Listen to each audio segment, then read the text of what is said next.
Students, last video में हमने पढ़ा था विद्युत द्विध्रुव इलेक्ट्रिक डाइपोल। तो उस वीडियो में कई सारी प्रॉब्लम आई थी, आप लोग भी जानते हो। शुरुआत है और शुरुआत में प्रॉब्लम्स तो आती ही नहीं। तो अब इसके बाद जो वीडियो आएंगी उनमें मैं आशा करता हूँ कि कोई दिक्कत ना हो, तो आसानी से देखना, ठीक है। और जो समझ में नहीं आए तो कमेंट्स बॉक्स में नीचे डाल देना, जो भी टॉपिक समझ में नहीं आए, ठीक। तो आज का जो टॉपिक है अपना वो है विद्युत क्षेत्र रेखाएं। विद्युत क्षेत्र रेखाएं मतलब इलेक्ट्रिक फील्ड लाइंस। तो सबसे पहले तो हमने ये देखा कि विद्युत क्षेत्र रेखाएं जब हम बात कर रहे हैं तो विद्युत क्षेत्र, तो सबसे पहले हम बात करते हैं विद्युत क्षेत्र, जिसकी हम शुरू में ही चर्चा कर चुके हैं। तो विद्युत क्षेत्र क्या होता है कि जैसे कोई आवेश है और उस आवेश के चारों ओर एक ऐसा क्षेत्र होता है जिसमें कोई अन्य परीक्षण आवेश या फिर कोई भी आवेश अगर हम रखते हैं तो ये आवेश या तो आकर्षण बल अनुभव करेगा या प्रतिकर्षण बल अनुभव करेगा, ठीक। तो वो डिपेंड करता है किस पर? आवेश की प्रकृति पर। तो ये तो कहलाता है विद्युत क्षेत्र। अब इस आवेश का जो विद्युत क्षेत्र है वो कौन सा है? ये है, ये पूरा क्या है? Electric field. ये पूरा किसका है? इस आवेश का। तो इस आवेश के इलेक्ट्रिक फील्ड में अगर कोई आवेश रखा है तो डिपेंड करता है वो आकर्षित हो रहा है या प्रतिकर्षित हो रहा है। अगर ये आकर्षित होता है तो इस प्रकार आएगा, अगर ये प्रतिकर्षित होता है तो इस प्रकार बाहर की ओर जाएगा, ठीक। तो इसका जो मार्ग है, जाने का जो पथ है, ये वाला, ये पथ किसके कारण है? इस फील्ड के कारण। किसके कारण है? इस फील्ड के कारण। तो इस फील्ड के कारण ये जो पथ प्रदान हो रहा है, किसको? इस आवेश को। इस आवेश को जो पथ प्रदान हो रहा है वह पथ ही क्या कहलाता है? विद्युत क्षेत्र रेखा कहलाती है। आई थिंक समझ में आया होगा क्या? दोबारा सुनो क्या कह रहा हूं मैं, कि जैसे कोई आवेश है और उस आवेश के विद्युत क्षेत्र में यह आवेश है और इस आवेश का ये हो गया विद्युत क्षेत्र। और इस विद्युत क्षेत्र में अगर कोई परीक्षण आवेश की मैं बात करूं Q0 की, तो प्लस है और परीक्षण आवेश हमेशा धनात्मक होता है। तो इस पर इसके कारण क्या लगेगा? बल लगेगा, और वो प्रतिकर्षण बल है। और उस प्रतिकर्षण बल के प्रभाव में यह आवेश जिस पथ का अनुसरण करेगा वह पथ ही क्या कहलाती है? विद्युत क्षेत्र रेखाएं कहलाती हैं। तो इसकी परिभाषा क्या हुई? तो हम सिंपल परिभाषा देख लेते हैं। जैसे जैसे हमने पढ़ा उसी प्रकार हम इसकी परिभाषा लिख देंगे। तो क्या लिखेंगे परिभाषा में? विद्युत क्षेत्र में स्थित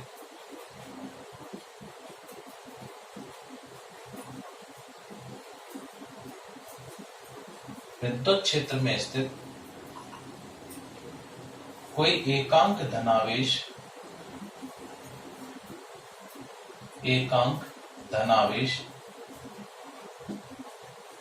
क्षेत्र के कारण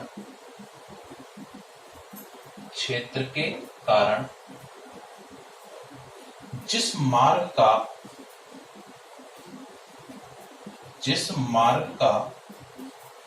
अनुसरण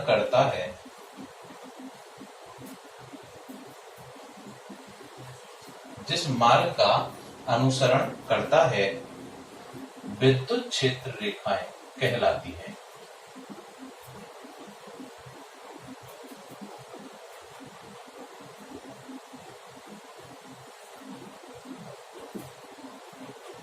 विद्युत क्षेत्र रेखाएं कहलाती हैं, ठीक।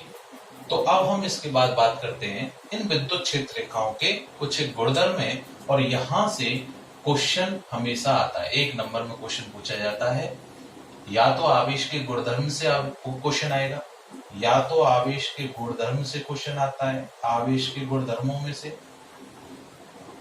या फिर क्वेश्चन जो आता है वो विद्युत क्षेत्र रेखाओं के गुणधर्मों में से आता है। रेखा के गुणधर्मों में से। तो आवेश के गुणधर्म हम लास्ट वीडियो में पढ़ चुके हैं। आज हम बात करते हैं विद्युत क्षेत्र रेखा के गुणधर्मों की। ध्यान से देखना।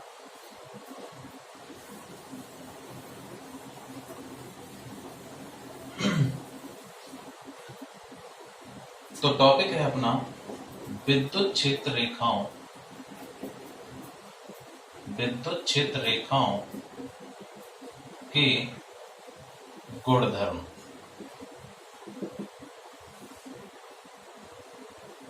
Properties of electric field lines. तो सबसे पहले तो गुणधर्म क्या हुआ अपना, वो देखो अभी थोड़ी देर पहले हमने देखा था। तो पहला गुणधर्म तो यही हुआ क्या, कि जैसे कोई एकांक एकल आवेश है, एकल आवेश, अब वो एकल आवेश चाहे धन हो सकता है, चाहे एकल आवेश ऋण हो सकता है, चाहे एकल आवेश धन हो सकता है, चाहे एकल आवेश ऋण हो सकता है, एकल धनावेश हो सकता है या फिर एकल ऋण आवेश हो सकता है। केवल एकल की बात कर रहा हूं मैं, जब इसकी बात कर रहा हूं तो वो नहीं है, और वो है तो इसकी बात, ये इसकी बात नहीं कर रहा हूं, ठीक है। तो एकल की बात कर रहा हूं, केवल किसकी बात कर रहा हूं, एकल की। तो एकल धनावेश के लिए जब मैं देख रहा हूं तो इसका विद्युत क्षेत्र तो इसके चारों ओर होगा, ये हमें भी थोड़ी देर पहले हम पढ़ चुके हैं। अब परीक्षण आवेश जो होगा वो यहां हो सकता है, यहां हो सकता है, यहां हो सकता है, यहां हो सकता है, यहां हो सकता है, यहां हो सकता है, यहां हो सकता है, यहां हो सकता है, कहीं भी हो सकता है। कोई जरूरी नहीं है कि एक नियत स्थान पर हो, ठीक। मतलब प्रवेश हम कहीं से भी करा सकते हैं, कहीं भी आवेश को रख सकते हैं। तो जब इस आवेश को यहाँ पर रखूंगा तो इस प्लस के कारण इस पर कैसा बल लगेगा, प्रतिकर्षण लगेगा, और प्रतिकर्षण जब बल लगेगा तो इसका मतलब है ये आवेश किधर जाएगा, संख्या रेखा की ओर, मतलब इस तरफ, इस रेखा के अनुदिश। ऐसे जब मैं यहाँ पर बात करूंगा तो इसका मतलब इस प्रकार जाएगा। ऐसे जब मैं यहाँ पर बात कर रहा हूं इसकी, तो इसका मतलब इस प्रकार जा रहा है। इसकी बात कर रहा हूं तो इस प्रकार जा रहा है, इसकी बात कर रहा हूं तो इस प्रकार। तो इस प्रकार ये हो गई बल की दिशा, और इस बल की दिशा के अनुदिश ही कौन जा रहा है, आवेश जा रहा है। तो इसी आवेश का भी ये क्या हो गया, पथ हो गया। आवेश का भी क्या हो गया, पथ हो गया।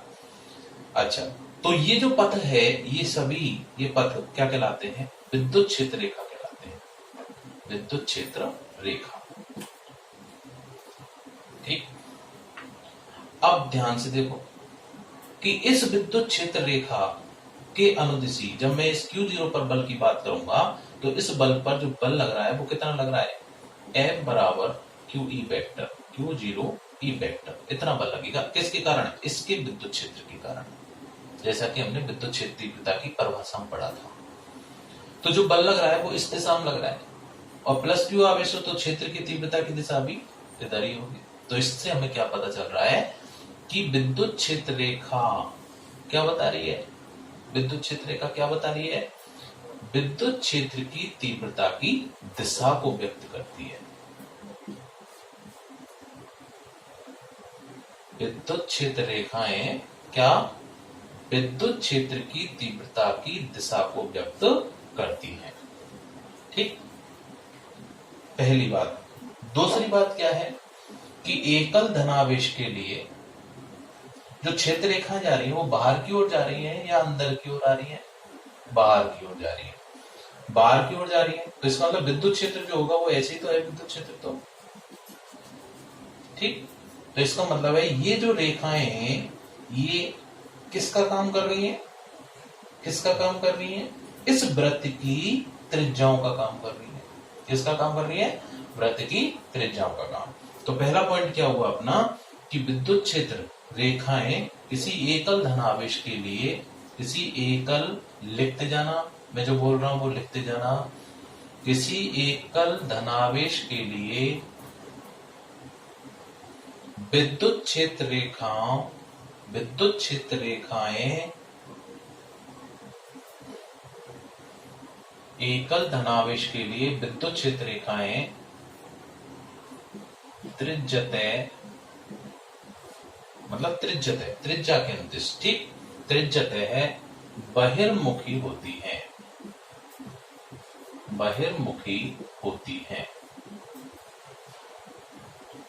तो ये पता चल गया हमें कि एकल धनावेश के लिए विद्युत क्षेत्र रेखाओं की जो दिशा है वो बाहर की ओर होती है। और कैसे होती है? त्रिज्यत होती है।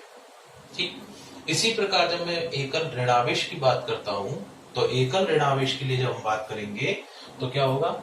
आवेश यहाँ पर परीक्षण में Q0 लूंगा, Q0 आवेश में यहाँ ले रहा हूँ, Q0 आवेश यहाँ हो सकता है, यहाँ हो सकता है, कहीं भी हो सकता है, कहीं भी हो सकता है। तो ऋणावेश क्या करेगा? इस एकल धनावेश को अपनी ओर आकर्षित करेगा, परीक्षण आवेश को। तो विद्युत क्षेत्र रेखा ऐसे आएगी, ऐसे आएगा, आवेश ऐसे आएगा, क्षेत्र रेखा ऐसे होगी, ऐसे ही होगा, ऐसे ही होगा, ऐसे ही होगा, और इधर ये और इधर ये। तो इसका मतलब है कि एकल ऋणावेश के लिए क्या हो गई? बताओ क्या हो गई? विद्युत क्षेत्र की विद्युत क्षेत्र रेखा जो है वो एकल ऋणावेश के लिए कैसी होती है? वही त्रिज्यत अंतर्मुखी, मतलब अंदर की ओर अंतर्मुखी होती है। तो एकल धनावेश के लिए विद्युत क्षेत्र रेखा त्रिज्यत बहिर्मुखी होती है, एकल ऋणावेश के लिए विद्युत क्षेत्र रेखा त्रिज्यत अंतर्मुखी होती है।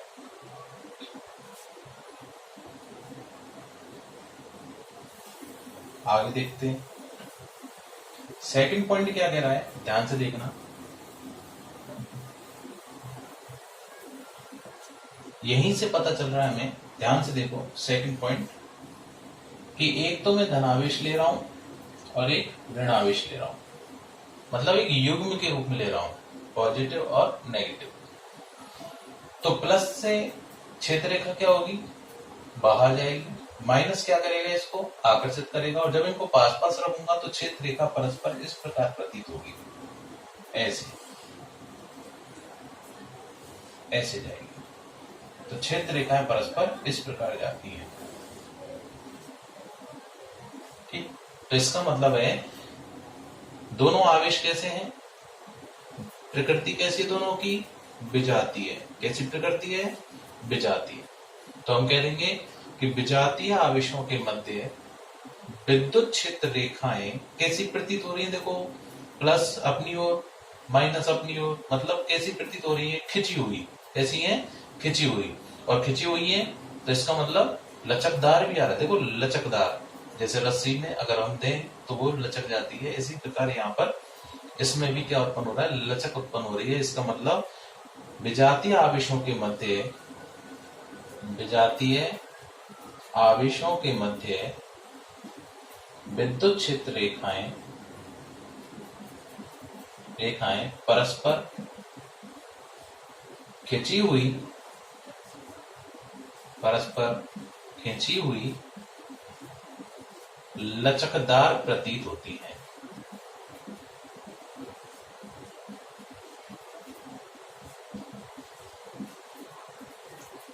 ये सेकंड पॉइंट हो गया अपना। कोई समस्या नहीं, फिजिक्स पढ़ना बहुत आसान है अगर ध्यान से पढ़ोगे तो। विजातीय आवेशों के मध्य विद्युत क्षेत्र रेखाएं परस्पर खिंची हुई लचकदार प्रतीत होती हैं। ठीक, नेक्स्ट देखो, इसी पॉइंट से निकाल रहा हूं मैं अगला पॉइंट। ध्यान से देखो कि जब यहां पर मैं विजातीय आवेशों की जब चर्चा कर रहा हूं तो इसमें देखना, क्या कहीं बंद लूप का निर्माण हो रहा है? देखो, बंद लूप कैसा होता है? बंद लूप ऐसा होता है, इधर से गया और वापस लौट के आ गया, ये तो होता है बंद लूप। क्या यहाँ कहीं बंद लूप नजर आ रहा है? देखो, इधर जा रहा है, खत्म हो गया, यहां से खत्म हो गया, यहां से खत्म हो गया। तो एक पॉइंट क्या निकला? तीसरा पॉइंट, कि विद्युत क्षेत्र रेखाएं धनावेश से निकलकर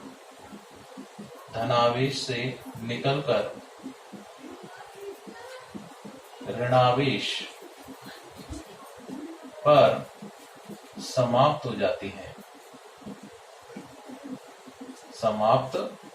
जाती हैं, धनावेश से निकलती हैं और ऋणावेश पर समाप्त।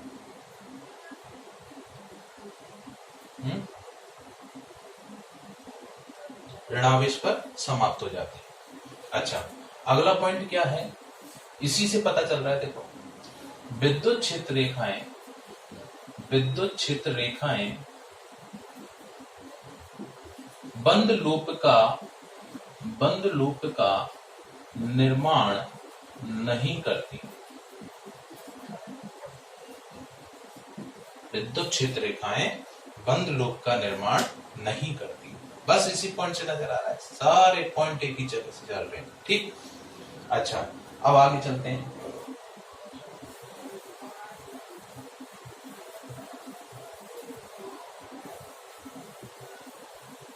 नेक्स्ट पॉइंट देखो, चार हो गए अपने, पांचवा पॉइंट है कि विद्युत क्षेत्र रेखा जैसे मान के चलो इस प्रकार है। ठीक, जब मैंने ये बोला कि विद्युत क्षेत्र रेखा ऐसे जा रही है तो ये किसको बता रही है?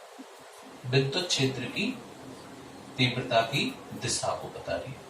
विद्युत क्षेत्र की तीव्रता की दिशा को व्यक्त कर रही थी इस प्रकार। अगर मान के चलो विद्युत क्षेत्र का इस प्रकार है, वक्रीय में, है ना, तो इस स्थिति में ये विद्युत क्षेत्र रेखा जो है, इस विद्युत क्षेत्र रेखा पर किसी भी पॉइंट पर अगर मैं आवेश की स्थिति देखूं तो इस पॉइंट पर विद्युत क्षेत्र की तीव्रता की अगर दिशा देखनी है तो तीव्रता कैसी राशि है? सदिश राशि है। और सदिश राशियों में दिशा होती है। और जब किसी वक्रीय पथ पर कोई कण गति करता है तो जब हम उसकी दिशा देखते हैं तो उस पर हम क्या खींचते हैं? स्पर्श रेखा डालते हैं। क्या डालते हैं? स्पर्श रेखा। तो ध्यान से देखो कि इस विद्युत क्षेत्र रेखा पर खींची गई स्पर्श रेखा किसको बताएगी? विद्युत क्षेत्र की तीव्रता की दिशा को व्यक्त करती है। तो अगला पॉइंट क्या हो गया अपना कि विद्युत क्षेत्र रेखा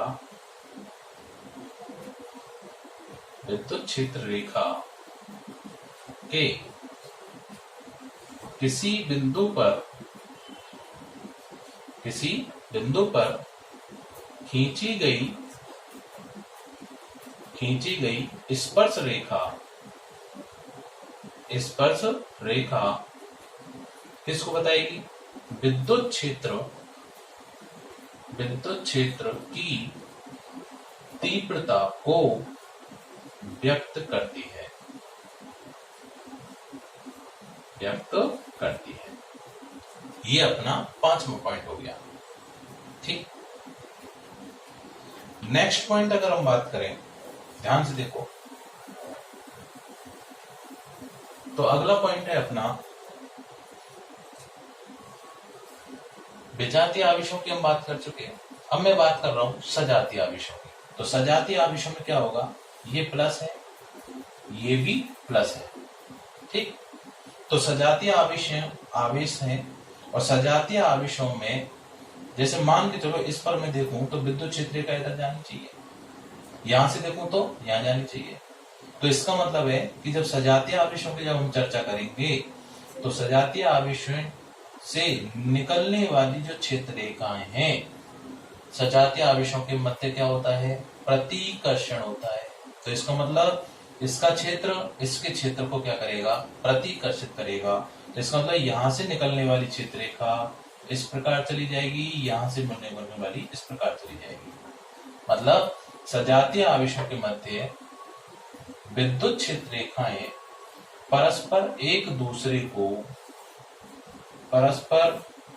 दूसरे को क्या करती हैं? प्रतिकर्षित करती हैं। देखो प्रतिकर्षण हो रहा है सजातीय आवेशों के मध्य। अगला पॉइंट है, लिख लेना, सजातीय आवेशों के मध्य विद्युत क्षेत्र रेखाएं परस्पर एक दूसरे को प्रतिकर्षित करती हैं। तो इसका मतलब है, इधर ध्यान दो, तो इसका मतलब क्या होगा कि जब प्रतिकर्षण हो रहा है तो उस स्थिति में इन दोनों आवेशों के मध्य कोई एक बिंदु ऐसा प्राप्त होगा। देखना ध्यान से, इधर एक बिंदु ऐसा प्राप्त होगा कि इस बिंदु पर क्या कोई क्षेत्र रेखा पहुंच जाएगी? सिंपल सी बात है, नहीं होगी। क्यों? सारी क्षेत्र रेखा क्या हो रही है? प्रतिकर्षित हो रही है। तो इस बिंदु पर कोई क्षेत्र रेखा उपस्थित नहीं है, यानी इस पर पहुंचने वाली क्षेत्र रेखाओं की संख्या 0 होगी। तो इस बिंदु को हम बोलते हैं उदासीन बिंदु। क्या बोलेंगे इसको? उदासीन बिंदु। लिख देंगे हम कि इन सजातीय आवेशों के मध्य एक बिंदु ऐसा प्राप्त होता है जहां विद्युत क्षेत्र की तीव्रता का मान 0 होता है। जब क्षेत्र रेखा ही नहीं होगी तो विद्युत क्षेत्र कहां से होगा। ठीक, तो ध्यान से देखो, तो इस बिंदु को हम बोलते हैं उदासीन बिंदु।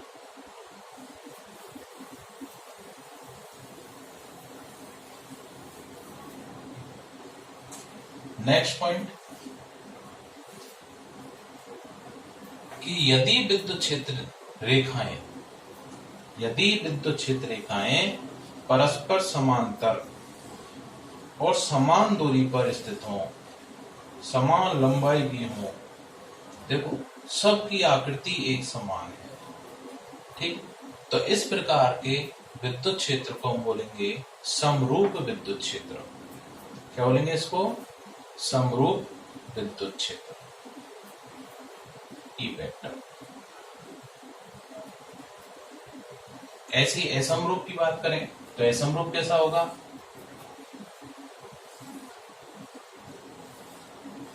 ये विद्युत क्षेत्र कैसा होगा? असमरूप होगा। नेक्स्ट,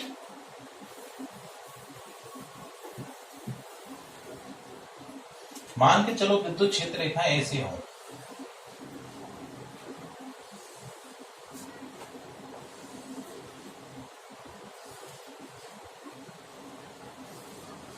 कैसे भी जा सकती है।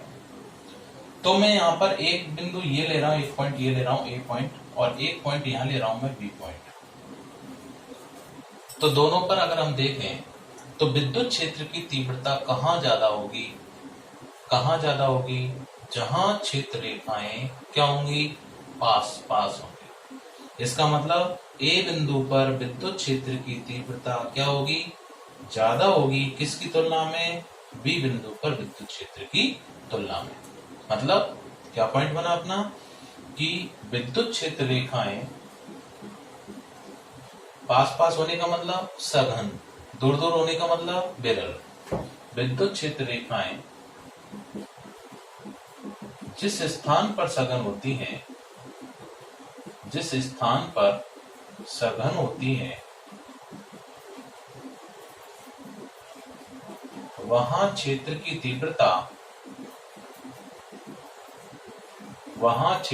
तीव्रता अधिक तथा विरल स्थान पर, विरल का मतलब दूर दूर, विरल स्थान पर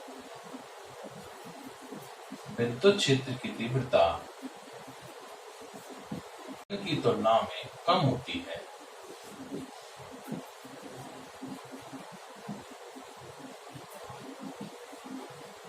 सघन की तुलना में कम होती है। बहुत इंपॉर्टेंट लाइन, ध्यान से देखना। अगला पॉइंट क्या कहता है? बहुत सारे गुणधर्म है इसके, बहुत सारे। वो पर्टिकुलर किसी एक की पूछता है कि साहब आवेश विद्युत क्षेत्र रेखाओं का कोई एक गुणधर्म लिखो, दो गुणधर्म लिखो, इस प्रकार पूछ लेता है। अगला गुणधर्म है कि विद्युत क्षेत्र रेखाएं जब किसी चालक पर आपतित होती है, अब जैसे मान चलो ये कोई चालक प्लेट है,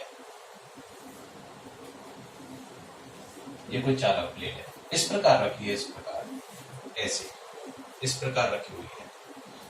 तो विद्युत क्षेत्र रेखाओं का गुणधर्म क्या है कि ये विद्युत क्षेत्र रेखा, जैसे मान चलो ये इस प्रकार जा रही है, तो विद्युत क्षेत्र रेखा किसी चालक के पृष्ठ पर कैसे जाएगी? लंबवत ही तो आपतित होगी और लंबवत ही निर्गत होती है। ठीक, यानी विद्युत क्षेत्र रेखाएं किसी चालक की सतह पर, पृष्ठ पर लंबवत ही तो आपतित होती हैं और लंबवत ही निर्गत होती है। बहुत important line, very very important, कि विद्युत क्षेत्र रेखाएं किसी चालक के पृष्ठ पर लंबवत ही तो आपतित होती हैं और लंबवत ही निर्गत होती हैं। तो मैं आशा करता हूं कि आज का जो टॉपिक था अपना विद्युत क्षेत्र रेखाएं, ये आप लोगों को समझ में आया होगा। तो आगे की वीडियो आपको इसी प्रकार मिलती रहेंगी। और अगर अभी भी इस वीडियो में अगर कोई शिकायत आ रही है तो मुझे कमेंट्स बॉक्स में कमेंट्स करके आप लोग बता सकते हैं। ठीक, तो चैनल को सब्सक्राइब कर लेना, लाइक कर लेना, और आपकी हर समस्या का समाधान मैं करने की पूरी कोशिश करूंगा। धन्यवाद।